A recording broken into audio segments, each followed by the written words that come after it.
And I haven't seen too many people do anything like this. I mean, obviously a lot of people have, but not video wise. I also have a plate that goes over here, but I didn't really like the position. It was a pretty nice plate. And so how I got this is I had to trim this up here to make these lines go behind there, and I ran them up through here and then back through the same port as the trunk release, and that hole was already there, so I didn't have to drill it. And as far as this goes, it's side mounted. The beginning bolt is the one right that holds the stereo, that assembly.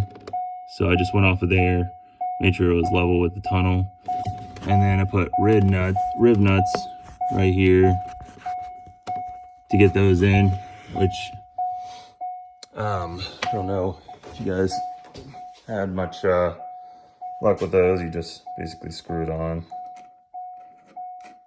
and then you put it in, crimp it on, and then you can bolt stuff into the torque tunnel, which is not a very thick plate.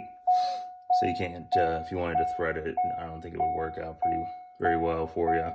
And then if you're doing the lines here, if you had to do yours yourself on the fittings, which I did, change all of them out, make sure you do a double flare on those. If you don't know what that is, definitely look it up, because it's a pain in the ass.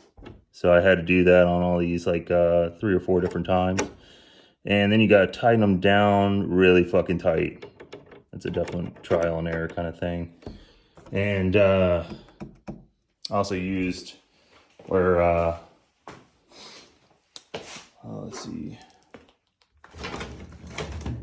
if you don't have, like, if you don't get a very good 45 on your inverted flare, whatever, you can buy a little piece or whatever that'll put that 45 into it, grinding some of the metal out, but try not to get it too thin, because then it'll crack easier.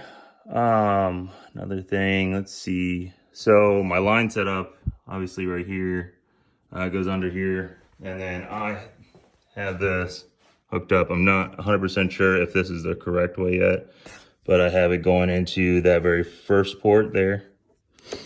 And I'm not sure if this goes to the bottom or top. And then I have this other, looks like got a little bit of, I have to tighten that one.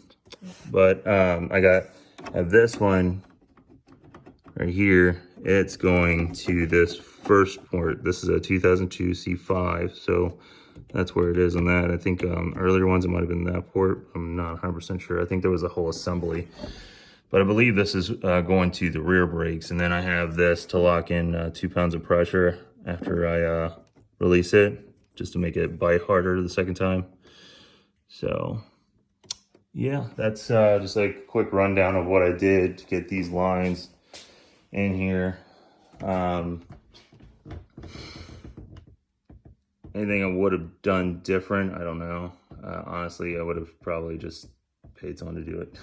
Honestly, because it was a pain in the ass. It took me forever, and then find the right fittings took forever. So if you guys need any help with like the measurements on it, I have it written down somewhere on the thread type and pitch and all that good stuff. So just let me know.